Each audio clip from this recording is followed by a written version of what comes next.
जब female CEO अपने पहले प्यार को घर वापस लेकर आई तो मैं चमचा संभालते हुए बस यही पूछने ही वाला था कि कुछ और डिशेस बनानी है या नहीं। तभी उस व्हाइट मूनलाइट ने मेरी तरफ उंगली उठाते हुए कहा, मुझे तो पहले से ही पता था कि नॉवेल्स में जो कुछ भी लिखा होता है सब सच होता है। मैं जैसे ही देश से बाहर गया तुमने घर में मेरा एक हम शक्ल पाल लिया। मैंने नीचे अपनी शेफ की वर्दी और हाथ में पकड़े चमचे को देखा। भाई सब्स्टिट्यूट वाली बात तो मुझे किसी ने बताई ही नहीं। मैं अभी कुछ समझ ही पाता कि तभी जौरान ने अचानक चिल्लाना जारी रखा। कोई ताज्जुब नहीं कि इन सालों में मेरे विदेश रहने के दौरान तुमने मेरी कोई सुध-बुध नहीं ली। असल में बात तो ये थी कि तुम्हारे पास पहले से ही कोई नया यार था। तुमने मेरे उस पुराने प्यार को पूरी तरह से भुला दिया। भले ही अब मैं वापस आ गया हूँ फिर भी तुम इस हमशक्ल को हटाने के लिए तैयार नहीं हो। अगर ऐसा ही है तो ठीक है, मैं ही पीछे हट जाता हूँ और तुम दोनों को एक होने देता हूँ। जौरान के उस गुस्से वाले रूप को देखकर मैं तो बिल्कुल हक्का बक्का रह गया। अरे भाई ये कौन सी स्क्रिप्ट चल रही है? मैं तो अपनी लाजवाब कुकिंग की वजह से फीमेल सीईओ जियांगची द्वारा 80 लाख के सालाना पैकेज पर इस विला में शेफ बनकर आया था, सिर्फ इसलिए ताकि मैं उनकी पेट की बीमारी का ख्याल रख सकूं। अब अचानक मैं नया आशिक और हमशक्ल कैसे बन गया? जियांगची अपनी भौहें सिकोड़े बिना नहीं रह सकी। आरान, तुम ये क्या बहकी बहकी बातें कर रहे हो? तुम्हारे बाहर जाने के इन 3 महीनों में क्या मैं हर हफ्ते तुमसे मिलने नहीं आई?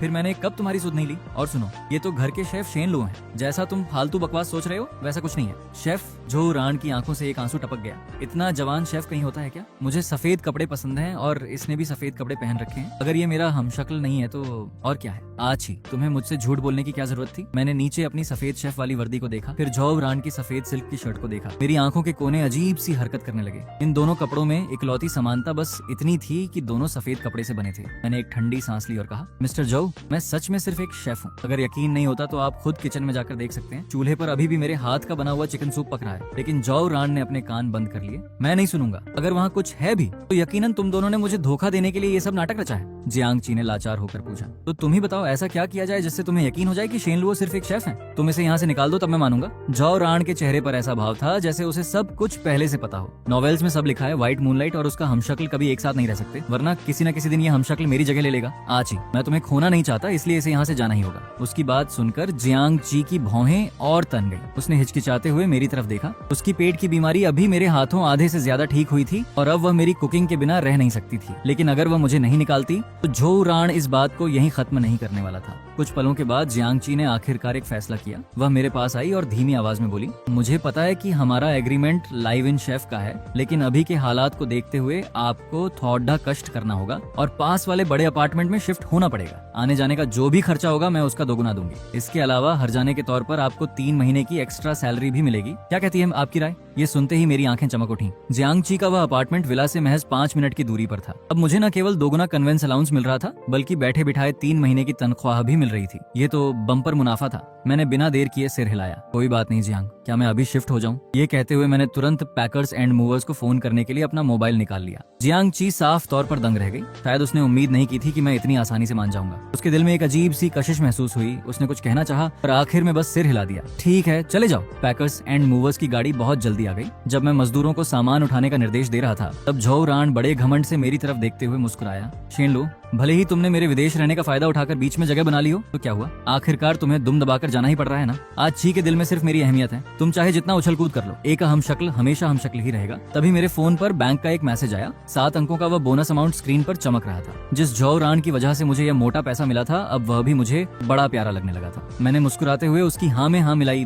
हाँ, बिल्कुल सही कहा। जियांग के दिल में तो बस आप ही सबसे खास हैं। मेरी क्या मजाल जो मैं आपकी बराबरी कर सकूं? जौरान ने घमंड से एक हुंकार भरी। चलो, अक्ल तो है तुम में। और वह शान से सीना फुलाकर वहाँ से चला गया। कुछ ही दूरी पर मैंने मैनेजर को उससे पूछते सुना कि वह किस कमरे में रहना चाहेगा। उसने बिना सोचे समझे कहा, मैं उसी कमरे में रहूंगा जो अची ने मेरी तस्वीरों से सजा रखा है, जहाँ वह मेरी याद में वक्त बिताती थी। मैनेजर हैरान रह गया। ऐसा तो कोई कमरा नहीं है यहाँ। उसने तुरंत अपनी आवाज ऊंची की। ऐसा कैसे हो सकता है कि नहीं है? उपन्यासों में जब भी व्हाइट मूनलाइट विदेश जाता है तो प्रेसिडेंट के घर में हमेशा एक ऐसा लॉक किया हुआ कमरा होता है जिसमें किसी को जाने की इजाजत नहीं होती और वह सिर्फ पहले प्यार की तस्वीरों से भरा होता है। तुम्हें नहीं पता तो मना करो। ये क्या बकवास है कि ऐसा कोई कमरा ही नहीं है? आगे की बातें मैंने नहीं सुनी। मैंने बस मैनेजर की किस्मत पर तरस खाते हुए 2 सेकंड के लिए सिर हिलाया और अपना सामान लेकर निकल गया। बड़े अपार्टमेंट में आने के बाद मेरी जिंदगी बेहद आरामदायक हो गई। बस रोज मैनेजर अंकल लियू की मदद से जौरान की नजरों से बचते हुए गुपचुप तरीके से विला जाना पड़ता था ताकि जियांगची के तीनों वक्त का खाना बना सकूं। इसके अलावा बाकी सारा समय मैं बिल्कुल आजाद और मजे में था। यहाँ मेरा चेहरा दिन ब दिन निखरता जा रहा था जबकि अंकल लियू दिन ब दिन कमजोर और परेशान दिख रहे थे। एक दिन जब वह फिर से खाना लेने आए तो मुझसे रहा नहीं गया और मैंने पूछ ही लिया, अंकल लियू, विला में इन दिनों काम बहुत ज्यादा है क्या? मुझे ऐसा क्यों लग रहा है कि आप कई दिनों से चैन से सोए नहीं है। अंकल लियू ने एक गहरी सांस ली और कहा, अरे पूछो मत, इन दिनों मिस्टर जाओ ने मेरी नाक में दम कर रखा है। विला में आने के पहले ही दिन उन्होंने सीईओ से कहकर मुझे नौकरी से निकलवाने की कोशिश की, और वजह जानते हो क्या थी? उनका कहना था कि मैंने उन्हें ये क्यों नहीं बताया कि वो पहले ऐसे मर्द हैं जिन्हें सीईओ इस घर में लेकर आई हैं। अगले दिन उन्होंने मुझसे फिर पूछा कि उनके जाने के बाद क्या सीईओ पूरे 10 साल तक नहीं हंसी। मैंने तो बस 2 दिन पहले जियांग ची के एक इंटरव्यू की मुस्कुराती हुई तस्वीर उन्हें दिखा दी। वह इतने भड़क गए कि उन्होंने मेरा फोन ही पटक कर तोड़ दिया। अंकल लियू को जैसे अपनी भड़ास निकालने के लिए कोई मिल गया था। उन्होंने पूरे हफ्ते की झो रान की सारी अजीबोगरीब हरकतें मुझे सुना डाली। अंकल लियू को इस तरह लगातार बोलते देख मेरे मन में एक तसल्ली सी हुई। अच्छा हुआ कि मैं पहले ही दिन यहाँ शिफ्ट हो गया, वरना रोज झो रान के इस मेलोड्रामा को झेलते झेलते मेरी तो उम्र ही कम हो जाती। लेकिन मेरी यह तसल्ली ज्यादा दिनों तक नहीं टिकी। सुकून के दिन अभी शुरू ही हुए थे कि 2 दिन बाद ही मेरे अपार्टमेंट की घंटी इस तरह बजने लगी जैसे कोई आफत आ गई हो। मैंने जैसे ही दरवाजा खोला, झो रान मुझे धक्का देते हुए अंदर घुस आया। वह किसी दारोगा की तरह अपने इलाके का मुआयना करने के अंदाज में पूरे कमरे में चक्कर काटने लगा। कोई ताज्जुब नहीं कि तुम उस दिन इतनी आसानी से चले गए थे। तो असल में बात यह है कि आची ने तुम्हारे छिपने के लिए एक और घर दे रखा है। मेरे माथे पर बल पड़ गए और मैंने तुरंत उसे यहाँ से रवाना करने का मन बनाया। मिस्टर जो, मैं सच में सिर्फ एक शेफ हूँ। अगर आपको यकीन नहीं है तो मैं आपको अपना एम्प्लॉयमेंट कॉन्ट्रैक्ट दिखा सकता हूँ। मैंने अलमारी से एग्रीमेंट निकालकर जो रान के हाथ में दे दिया। जैसे ही उसकी नजर सालाना पैकेज पर पड़ी, उसकी आंखें फटी की फटी रह गईं। 80 लाख। वे अजीब सी हंसी हंसते हुए कॉन्ट्रैक्ट को टेबल पर पटक कर चिल्लाया, भला किस शेफ की इतनी ज्यादा सैलरी होती है? ये पक्का तुम्हारा मेरे जैसे दिखने का खर्चा है? भाई मैं अपनी मेहनत से पैसे कमा रहा हूँ और इसकी ये बातें सीधे सीधे मेरा अपमान थी। अब मुझसे और बर्दाश्त नहीं हुआ। मैंने तुरंत अपना फोन निकाला और जियांग ची को लगा दिया। जियांग, क्या आप अपने इस व्हाइट मूनलाइट को संभाल सकती हैं? फोन के दूसरी तरफ से एक भारी सांस लेने की आवाज आई। उसको फोन दो। जो रान ने बड़े घमंड के साथ फोन हाथ में लिया, लेकिन सुनते सुनते ही उसका चेहरा पीला पड़ गया। आखिर में उसने मुझे एक तीखी नजर से घूरा। फोन पर ठीक है समझ गया कहा और कॉल काट दी। उसने अपनी ठुड्डी ऊपर उठाई और फिर से वही अक्कदू तेवर अपनाते हुए कहा, आज तुम्हारी किस्मत अच्छी है, लेकिन ये मत सोचना कि मैंने तुम्हें इतनी आसानी से छोड़ दिया। आची की आंखों पर अभी तुम्हारी वजह से पर्दा पड़ा हुआ है। बहुत जल्द उसे पता चल जाएगा कि तुम जैसे 3rd क्लास प्रोडक्ट की मेरे सामने कोई औकात नहीं है। अपनी धमकी पूरी करके वह वहाँ से चला गया। दरवाजे के जोर से बंद होने की आवाज सुनकर मैंने बस अपने कान खुजलाए और सोचने लगा कि क्या मुझे जियांग जी से इस मानसिक प्रताड़ना का अलग से हर्जाना मांगना चाहिए। जो रान के दोबारा किसी ड्रामे से बचने के लिए अगले कुछ दिनों तक मैं विला की तरफ गया ही नहीं। रोज खाना बनाकर अंकल लियू के हाथ टिफिन में जियांग जी के लिए भिजवा देता था। एक दिन अंकल लियू टिफिन लेने के साथ साथ मेरे लिए जो रान की वेलकम पार्टी का इनविटेशन कार्ड भी लेकर आए। उस चमचमाते कार्ड को देखकर मेरे सिर में दर्द होने लगा। मैं अभी मना करने ही वाला था कि अंकल लियू ने आगे कहा, सीईओ मिस्टर जाओ के ड्रामे से तंग आ चुकी हैं। उन्होंने कहा है कि अगर आप इस पार्टी में शामिल होते हैं तो आपको 10 गुना ओवरटाइम दिया जाएगा। अंकल लियू ने इस लड़के की किस्मत कितनी अच्छी है वाले अंदाज में मेरी तरफ देखा। मेरा स्टैंड भी तुरंत बदल गया। अरे अंकल लियू, ये ओवरटाइम की क्या बात कर रहे हैं आप? अगर जियांग को मेरी जरूरत है तो मैं अपनी जान की बाजी लगाने को भी तैयार हूँ। वेलकम पार्टी जियांग ची के विला में ही रखी गई थी। जब मैं वहाँ पहुंचा तो जो रान पियानो बजा रहा था। उस पर पड़ती हुई हल्की रोशनी उसे वाकई किसी व्हाइट मूनलाइट जैसा लुक दे रही थी। पार्टी में आए बड़े बड़े अमीर और रईस लोग मुझे देखते ही मेरी तरफ आए और बातचीत करने लगे। क्या आज रात के खाने के शेफ मिस्टर शेन हैं? तब तो आज हमारी किस्मत ही खुल गई। मिस्टर शेन, क्या आप अपनी नौकरी बदलने के बारे में सोच रहे हैं? इन दिनों मेरी माँ आपके हाथ के स्वाद के लिए बिल्कुल तरस गई है। तभी पियानो की धुन अचानक रुक गई। सबकी नजरें खुद ब खुद झोंग रान की तरफ मुड़ गईं। उसने हाथ में माइक लिया और आंखों में गुस्सा लिए मेरी तरफ देखते हुए बोला, मैं खुद का परिचय दे दूं, मैं ही जियांग जी का असली व्हाइट मूनलाइट हूँ। आप लोग जिसके चारों तरफ जमा है वह बस एक मामूली सा हमशक्ल है जिसकी कोई हैसियत नहीं है। आप लोगों को चापलूसी करनी है तो करिए, लेकिन कहीं गलत इंसान के चक्कर में आपका अपना ही नुकसान न हो जाए। वहाँ मौजूद लोगों ने एक दूसरे की तरफ देखा। सबके चेहरों पर एक अजीब सा भाव आया और फिर वे सब दोबारा मुझसे बातें करने में मशगूल हो गए। झो रान को लगा कि उसके जाने के बाद इन महीनों में मैंने सबको अपनी तरफ कर लिया है। वह गुस्से से लाल हो गया, पर तभी उसे कुछ याद आया। वह चेहरे पर एक नकली मुस्कान लाकर मुझसे बोला, शेन लो, मैंने अभी जो पियानो बजाया वह तो ठीक था, लेकिन सुना है कि आपकी पियानो बजाने की कला मुझसे भी कहीं ज्यादा बेहतरीन है। क्यों ना आप भी यहाँ महफिल में एक धुन बजाकर सबका मनोरंजन करें? अगर आप नहीं बजाते तो इसका मतलब होगा कि आप यहाँ आए मेहमानों की तौहीन कर रहे हैं। ये कहते हुए जो रान के चेहरे पर तमाशा देखने वाले भाव आ गए। उसने पहले ही पता लगवा लिया था कि शान लो को म्यूजिक की ABCD भी नहीं आती। पियानो बजाना तो दूर, वह ढंग से चाबियां भी नहीं छू सकता था। उसे यकीन था कि जैसे ही मैं पियानो के पास जाऊंगा सबके सामने मेरी थू थू हो जाएगी और तब आची को भी समझ आ जाएगा कि ये हमशक्ल किसी काम का नहीं है। जो रान अपने मन में मेरी फजीहत की कल्पना करके बेहद खुश हो रहा था, लेकिन मैंने बिना किसी हिचकिचाहट के सीधे कहा, आपने गलत सुना है, मुझे पियानो बजाना बिल्कुल नहीं आता। जो रान की मुस्कान वहीं की वहीं फ्रीज हो गई। वह अविश्वास से मुझे देखते हुए बोला, तुमने इतनी आसानी से सबके सामने ये बात मान ली? नॉवेल्स में तो हमशक्ल को कुछ न आते हुए भी वह व्हाइट मूनलाइट की नकल करने के लिए अपनी जान लगा देता है ना? तुमने ऐसा क्यों नहीं किया? आखिर तुम नाटक क्यों नहीं कर रहे हो? बोलते बोलते वह बिल्कुल खिसिया गया था। उसने ये पार्टी इतनी मेहनत से सिर्फ इसलिए रखी थी ताकि वह शेन लो का तमाशा बना सके। जियांग ची अपना काम निपटाकर अभी अभी नीचे आई थी। झो रान का उतरा हुआ चेहरा देखकर वह तुरंत पास आई और चिंता से पूछा, क्या हुआ? उसने फौरन जियांग ची का हाथ पकड़ लिया। आची, शेन लो मुझे परेशान कर रहा है। जियांग ची ने त्योरियां चढ़ाकर मेरी तरफ देखा। मैंने तुरंत अपने हाथ ऊपर कर दिए। मैंने तो कुछ नहीं किया जियांग। तभी आसपास खड़े मेहमानों ने जियांगची को सारा माजरा समझा दिया कि असल में हुआ क्या था। जियांगची ने थके हुए अंदाज में अपना माथा पकड़ा। वह वाकई बहुत परेशान लग रही थी। उसने मुझसे कहा, आप बस एक बार पियानो के पास चले जाइए, मैं आपका ओवरटाइम 20 गुना कर दूंगी। मैंने तुरंत एक बड़ी सी मुस्कान के साथ कहा, जियांग आप वाकई बहुत दरिया दिल हैं। मैं पियानो के पास गया और कीबोर्ड पर अंधाधुंध हाथ मारने लगा। जो आवाजें बाहर आ रही थीं, उनका जो राण के म्यूजिक से दूर दूर तक कोई मुकाबला नहीं था। वह पूरी तरह से शोर था। जो राण के चेहरे पर एक विजेता वाली मुस्कान आ गई। वह चारों तरफ देखने लगा कि लोग कब मेरी खिल्ली उड़ाएंगे। लेकिन मेहमानों ने अपने ड्रिंक्स के ग्लास आपस में टकराए और इस कदर बर्ताव किया जैसे उन्हें कुछ सुनाई ही न दिया हो। जो राण अपनी जगह से उठ खड़ा हुआ। उसे अपनी आंखों पर यकीन नहीं हो रहा था। आप लोग शेनलो पर हंस क्यों नहीं रहे हो ना कि ये किसी छोटे मोटे खानदान से आया हुआ अदना सा इंसान है जो यहाँ रहने के काबिल नहीं है। अभी भीड़ में से एक लड़की ने अजीब से अंदाज में कहा, उन्हें बस पियानो बजाना नहीं आता, इसमें हंसने वाली क्या बात है। वैसे भी पियानो बजाना किसी इंसान की काबिलियत का पैमाना नहीं होता। मिस्टर शेन भले ही पियानो न बजा पाते हो, पर उनके हाथ के बने खाने के सामने तो शाही दावत भी फीकी है। हर इंसान में कोई न कोई कमी होती ही है। दूसरों को कमियों के साथ स्वीकार करना सीखना चाहिए। लेकिन इस पार्टी के बैकग्राउंड आर्टिस्ट का काम तो बस तमाशा देखना और हंसना होता है ना। तुम लोग हंस क्यों नहीं रहे हो। वह पूरी तरह से अपना आपा खो चुका था। हॉल में इतनी खामोशी छा गई कि ड्रिंक्स के बबल्स उठने की आवाज भी साफ सुनाई दे रही थी। तभी उस अमीर घराने की लड़की ने तंज कसते हुए कहा, लगता है जियांग जी की पार्टी के मेहमानों की यहाँ कोई इज्जत नहीं है। हम तो बस यहाँ बैकग्राउंड का सामान है। अगर ऐसी ही बात है तो हमारा यहाँ रुकना ठीक नहीं है। ये कहकर पार्टी के ज्यादातर मेहमान एक एक करके वहाँ से चले गए। जियांगची उनसे कितनी भी माफी मांगती रही पर कोई रुकने को तैयार नहीं हुआ। जियांगची का सिर फटा जा रहा था लेकिन जो राण अब भी चिल्ला रहा था, इन्हें जाना है तो जाने दो। मैं तुम्हारा व्हाइट मूनलाइट हूँ आची। इन्होंने मुझसे पंगा लिया है। कल ही तुम इन सबकी कंपनियों को बर्बाद कर देना। उसकी ये बात सुनते ही बचे खुचे मेहमान भी उसे किसी पागल की तरह देखते हुए बाहर निकल गए। पूरी पार्टी चंद मिनटों में मटियामेट हो गई। मैं भी वहाँ से निकलने ही वाला था। जो राण ने मेरा हाथ पकड़ लिया। तुम कहीं नहीं जा सकते आची, ये पार्टी इसकी वजह से खराब हुई है। ये पक्का शेन लो की ही साजिश थी ताकि मैं बदनाम हो सकूं। तुम्हें इसे सजा देनी ही होगी। जियांगची का चेहरा पूरी तरह से उतर गया था। उसकी आंखों की निराशा अब छिपी नहीं रह सकती थी।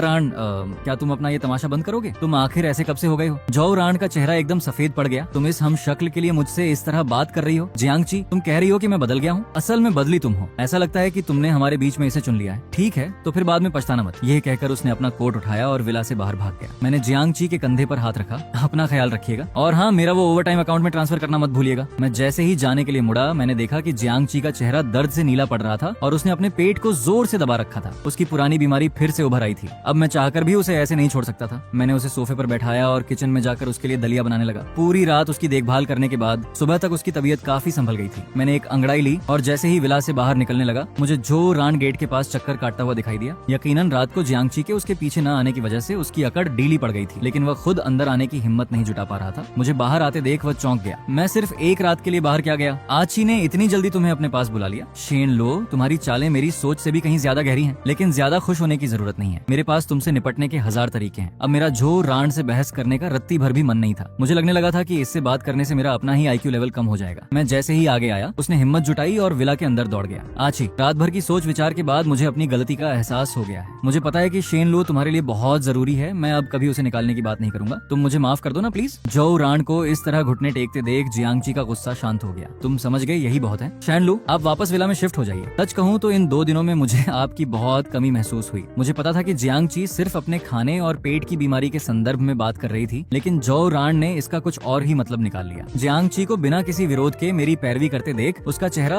और ज्यादा पीला पड़ गया। उसकी आंखों में मेरे लिए नफरत साफ देखी जा सकती थी, लेकिन उसने तुरंत अपने चेहरे पर एक शातिर मुस्कान ला दी। मुझे लगा कि आगे चलकर कुछ और बड़ा बखेड़ा खड़ा होने वाला है। यहाँ मैं अपनी सुरक्षा को लेकर चिंतित था, वहीं अंकल लियू को जैसे अपना कोई साथी मिल गया था। वह रोज किचन में आकर धीमी आवाज में झो राण की बुराइयां करते रहते थे। एक दिन वह अपनी बातें खत्म ही कर रहे थे कि पीछे से झो राण की आवाज आई, आची देखो इस शेन लुओ को, तुमसे इतने पैसे ऐंठने के बाद भी ये दिन भर यहाँ काम चोरी करता रहता है। जियांगची ने उसकी बात की गहराई को तो नहीं समझा, पर अंकल लियू की तरफ देखकर बोली, अंकल लियू, आपको घर के मामलों को संभालते समय अपनी मर्यादा का ध्यान रखना चाहिए। अंकल लियू अपना सा मुंह लेकर किचन से बाहर चले गए। झो राण को लगा कि जियांगची ने सिर्फ अंकल लियू को डांटा और मुझे कुछ नहीं कहा, जिससे उसकी नफरत और बढ़ गई। एक दिन जब मैं किचन में दोपहर का खाना तैयार कर रहा था, झो राण अचानक अंदर आया और मेरे हाथ से चाकू छीन लिया। शेन लो, अब तुम्हारी उल्टी गिनती शुरू हो गई है। आज का दिन इस घर में तुम्हारा आखिरी दिन होगा। ये कहते हुए उसने चाकू से अपनी कमर पर छिपाकर रखा हुआ नकली खून का पैकेट फाड़ दिया और जोर जोर से चिल्लाने लगा, बचाओ, शेन लो ने मुझे मार दिया। मैं तो बस तुम्हारी मदद करने आया था, तुमने मुझ पर चाकू से हमला क्यों किया? जियांगची आवाज सुनकर तुरंत नीचे दौड़ी आई और जमीन पर गिरे झो राण को संभालते हुए उसकी भौहें तन गई। शेन लो, मैं जानती हूँ कि इन दिनों आपको बहुत कुछ झेलना पड़ा है, लेकिन आप इस तरह किसी पर हमला तो नहीं कर सकते ना? मैंने शांति से ऊपर छत की तरफ उंगली उठाई। जियांग,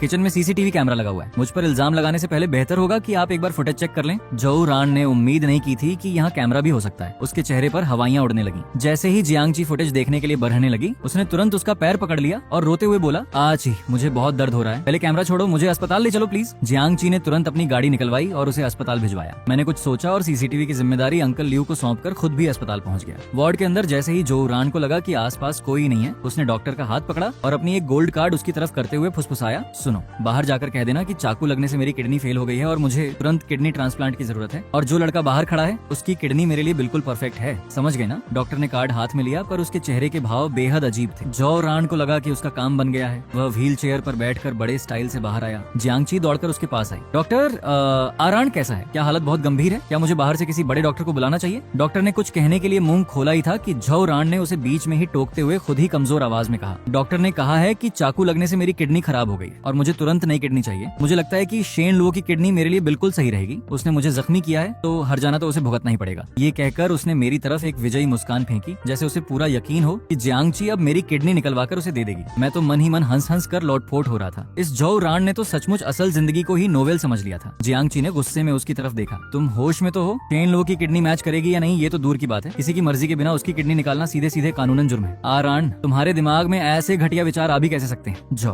रान का चेहरा एकदम से सन्न रह गया। डॉक्टर ने जैसे राहत की सांस ली। उसने जो रान का कार्ड वापस जियांगची के हाथ में थमाते हुए कहा, मिस जियांग, असल बात यह है कि मिस्टर जाओ ने मुझे रिश्वत देकर झूठ बोलने को कहा था कि उनकी किडनी फेल हो गई है। अगर आपने अभी कानून की बात न की होती तो मैं तो सीधा पुलिस को फोन करने वाला था। अच्छा हुआ कि आप कानून को मानती हैं। इन्हें समझाइए कि अस्पताल को ड्रामा कंपनी न बनाए और अपनी बॉडी पर नकली खून लगाकर मेडिकल रिसोर्सेज को बर्बाद करना बंद करें। इतना कहकर डॉक्टर अंदर चला गया। जाते जाते उसने बड़बड़ाते हुए कहा, आजकल के लोग नॉवेल्स पढ़कर अपना दिमाग खराब कर चुके हैं, रिश्वत देने आते हैं और कार्ड का पिन कोड तक नहीं बताते, अजीब पागल है। मेरी तो हंसी छूटने ही वाली थी, पर जियांगची का गुस्से से लाल चेहरा देखकर मैंने खुद को बड़ी मुश्किल से रोका। जो रान ने जियांगची के चेहरे पर नाराजगी देखकर तुरंत अपनी बात पलटने की कोशिश की। आज ही देखो, मेरे शरीर से इतना खून बहा है, ये सब नकली कैसे हो सकता है? तुम उस डॉक्टर की बातों में मत आओ। वो पक्का शेन लो का कोई रिश्तेदार होगा जो उसकी मदद कर रहा है ताकि मुझे किडनी न मिल सके और मैं तड़प तड़प कर मर जाऊं। जियांगची का सिर चकराने लगा था। तभी मेरे फोन पर एक मैसेज आया। अंकल लियू ने विला की सीसीटीवी फुटेज मुझे सेंड कर दी थी। मैंने वो वीडियो प्ले करके जियांगची के सामने रख दिया। वीडियो में साफ दिख रहा था कि कैसे जो रान ने खुद ही चाकू छीनकर अपने पेट पर लगे पैकेट को फाड़ा था और जमीन पर गिरकर रोने का नाटक किया था। जियांगची ने फोन सीधे जो रान के मुंह के सामने कर दिया। अब तुम्हें कुछ और कहना है? जो रान के पास अब कोई जवाब नहीं था। वह रोते हुए पैर पकड़ने लगा।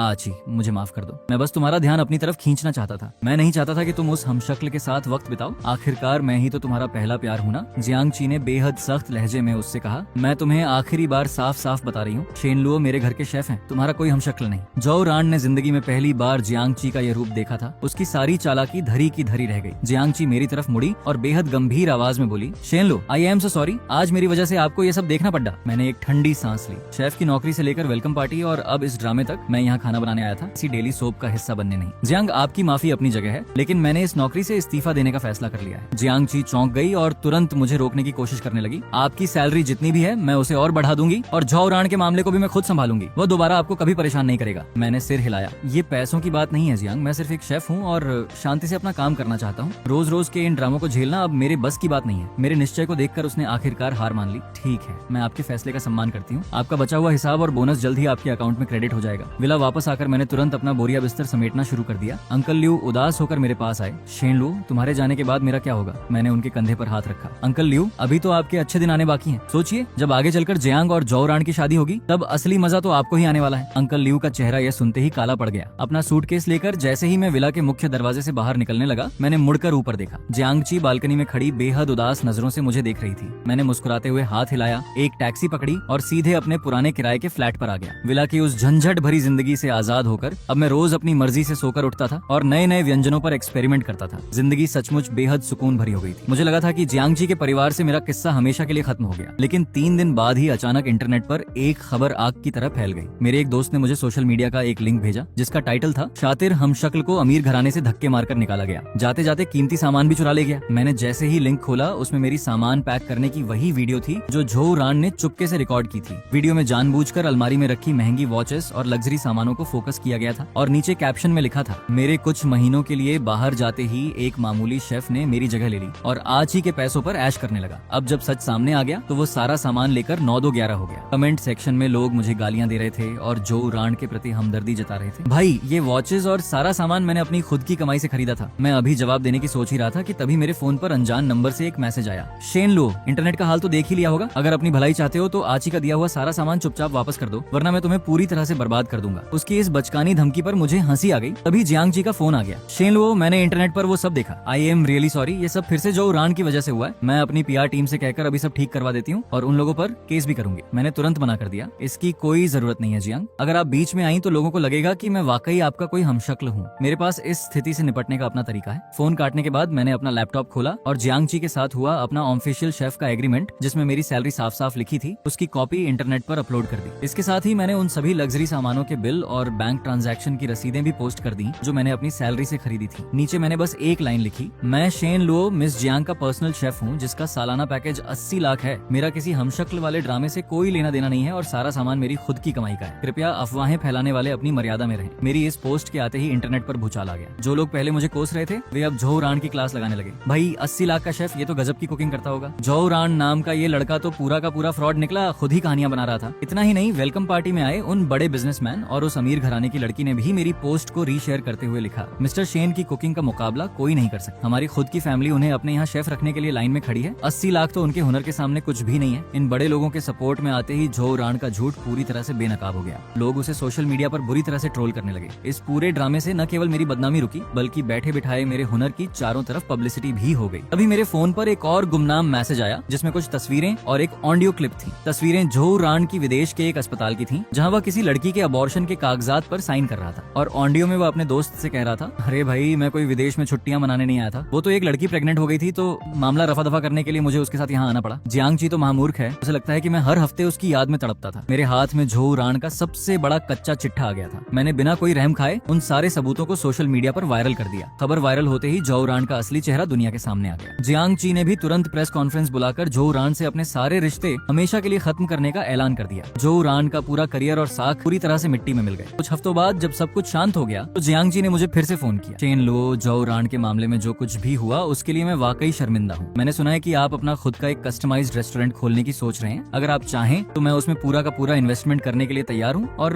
प्रॉफिट का सारा हिस्सा आपका होगा। मैं मुस्कुराया। जियांग, आप ये रेस्टोरेंट सिर्फ इसलिए तो नहीं खुलवा रही है ना ताकि आपको रोज मेरे हाथ का खाना मिल सके? फोन पर उसकी हल्की सी हंसी सुनाई दी। शेन लो, आपका हुनर वाकई दुनिया के सामने आना चाहिए, और हाँ, मेरा पेट सचमुच आपके बिना ठीक नहीं रहता। मैंने थोड़ा सोचा। रेस्टोरेंट खोलना वैसे भी मेरा सपना था, और अगर कोई बिना किसी दखलंदाजी के इन्वेस्ट कर रहा था तो इसमें कोई बुराई नहीं थी। ठीक है, लेकिन मेरी एक शर्त होगी। रेस्टोरेंट में आपको भी एक नॉर्मल कस्टमर की तरह लाइन में लगकर अपनी बारी का इंतजार करना होगा। वीआईपी ट्रीटमेंट बिल्कुल नहीं मिलेगा। जियांग जी तुरंत मान गई। इसके बाद जियांग जी की मदद से मेरा वो रेस्टोरेंट शुरू हुआ और देखते ही देखते वो पूरे शहर का सबसे मशहूर और नंबर 1 डाइनिंग स्पॉट बन गया। जियांग जी भी अपनी बात की इतनी पक्की निकली कि उसने रेस्टोरेंट के बिजनेस और मेरे काम में कभी कोई दखलंदाजी नहीं की, बल्कि वो तो रोज दोपहर को अपने सारे बॉडीगार्ड्स और काम को छोड़कर आम लोगों की भीड़ में चुपचाप आकर खड़ी हो जाती थी और नंबर आने पर अपना टोकन काउंटर से खुद लेती थी। जब वो टेबल पर बैठती तो मैं खुद उसके लिए गरम गरम खाना और पानी लेकर जाता। वो मेरे हाथ से पानी का ग्लास लेती और बेहद प्यार से मुस्कुराते हुए खाना खाने लगती। फिर आए दिन कभी वो मेरे लिए फूलों का गुलदस्ता या कभी गिफ्ट में रोलेक्स वॉच ले आती। लगभग 6 महीने बाद एक दिन जियांग जी मेरे रेस्टोरेंट में आई और उसके हाथ में लाल गुलाबों का एक बड़ा गुलदस्ता था। मैंने मुस्कुराते हुए उससे पूछा, क्या आपको पता है कि किसी को लाल गुलाब देने का क्या मतलब होता है? जियांग जी ने शर्माते हुए सिर हिलाया और अपनी डायरी आगे करते हुए कहा, इसका मतलब है कि अब से मेरे सारे पैसे और मेरी पूरी जायदाद तुम संभालोगे, तो क्या तुम इसके लिए तैयार हो? भला पैसे और तिजोरी की चाबी संभालने से कौन मना करता? मैंने मुस्कुराकर तुरंत हाँ कह दिया। इसके बाद हमारी शादी की तैयारियां शुरू हो गयी। शादी के दिन जब मैं अपने सूट में तैयार हो रहा था तो विला के पुराने मैनेजर अंकल लियू अपनी आंखों के खुशी के आंसू पोंछते हुए बोले, शेन लो, अब जब मुझे पहली बार पता चला कि जियांग तुमसे शादी कर रही है तो मुझे इतनी राहत मिली कि मैं बता नहीं सकता। भगवान का शुक्र है कि वो सन की झो रान के चक्कर में नहीं पड़ी, वरना मेरा भविष्य तो सचमुच अंधकार में डूब जाता। मैं उनकी बात सुनकर मुस्कुरा दिया। लेकिन जैसे ही जियांग जी और मैं स्टेज पर एक दूसरे के हाथों में शादी की अंगूठी पहनाने वाले थे, अचानक हॉल का मुख्य दरवाजा धड़ाम से खुला और झो रान पागलों की तरह अंदर घुस आया। उसके बाल पूरी तरह बिखरे हुए थे, आंखें अंधी नफरत से भरी थीं और हाथ में तेजाब की एक कांच की बोतल थी। वो पूरी ताकत से चिल्लाया, शेन लुओ, तुम जैसे घटिया और बेशर्म हम शक्ल ने मेरा सब कुछ छीन लिया। तुमने आची को मेरे खिलाफ भड़काया और हमारे प्यार की पूरी कहानी खराब कर दी। अब तुम मुझसे आची को छीनकर शादी कर रहे हो, तुम सीधे मौत के मुंह में जाओगे। वो तेजाब की बोतल खोलकर मेरे ऊपर फेंकने ही वाला था कि तभी जियांग जी के मुस्तैद बॉडीगार्ड्स, जिन्हें उसने पहले से ही सुरक्षा के लिए तैनात कर रखा था, तुरंत आगे बढ़े और उन्होंने झो रान को जमीन पर दबोच लिया। जमीन पर बुरी तरह पटके जाने के बाद भी वो पागलों की तरह रोते हुए चीख रहा था। ऐसा कैसे हो सकता है? कहानी के हिसाब से तो मैं ही इस पूरी लव स्टोरी का असली हीरो हूँ। ट्विस्ट तो ये होना था कि आची अपनी गलती मानकर मेरे पीछे तड़पती और आखिर में हम दोनों खुशी खुशी साथ रहते। ये सब बर्बाद कैसे हो गया? पुलिस तुरंत मौके पर पहुंची और उसे घसीटते हुए जेल ले गई। वो जेल जाते जाते भी अपनी किसी काल्पनिक वेब नोवेल की दुनिया से बाहर नहीं आ पा रहा था। झो रान के जाने के बाद जियांग जी ने डर डरते और घबराते हुए मेरा हाथ कस कर पकड़ा और पूछा, नुन तुम ठीक तो हो ना, तुम्हें कहीं चोट तो नहीं लगी? मैंने उसे तसल्ली दी और हंसते हुए मजाक में कहा, जो राण को सच में लगता है कि तुम किसी कहानी की हीरोइन हो और वो तुम्हारा हीरो है, कहीं तुम सच में तो वैसी नहीं हो? जियांगची ने लाचार होकर मुस्कुराते हुए प्यार से मेरे चेहरे को चूमा और कहा, भले ही मैं किसी कहानी की हीरोइन हूँ, लेकिन मेरे हीरो सिर्फ और सिर्फ तुम ही रहोगे, तुम्हारे अलावा कोई नहीं। हम दोनों एक दूसरे को देखकर मुस्कुराए। अंगूठियों का एक्सचेंज पूरा हुआ और पूरा हॉल मेहमानों की तालियों से गूंज उठा। शादी के बाद की हमारी जिंदगी बेहद सुकून और सादगी से बीत रही थी। जियांगची की पेट की बीमारी अब पूरी तरह से खत्म हो चुकी थी और वो रोज मेरे साथ किचन में वक्त बिताती थी। मेरी रेस्टोरेंट चेन अब पूरे देश में कामयाब हो चुकी थी। एक दिन एक इंटरव्यू के दौरान एक चालाक रिपोर्टर ने मुझसे जानबूझकर तीखा सवाल पूछा, मिस्टर शेन, क्या आपकी आज की इस बड़ी कामयाबी के पीछे का असली राज ये है कि आप एक हमशक्ल से सीधे प्रमोट होकर सीईओ जियांगची के पति बन गए और आपको उनका पूरा सपोर्ट मिला? ये सुनते ही जियांगची का चेहरा गुस्से से तमतमा गया और वो उस रिपोर्टर की क्लास लगाने के लिए आगे बढ़ने लगी, लेकिन मैंने मुस्कुराते हुए उसका हाथ पकड़ा, उसे पीछे किया और कैमरे के सामने सीधे देखकर कहा, कोई भी इंसान कभी किसी दूसरे का हमशक्ल या सब्स्टिट्यूट नहीं होता। मेरी आज की कामयाबी सिर्फ इसलिए है क्योंकि मैं एक ऐसा आम इंसान हूँ जिसे दिल से खाना बनाना पसंद है, बस।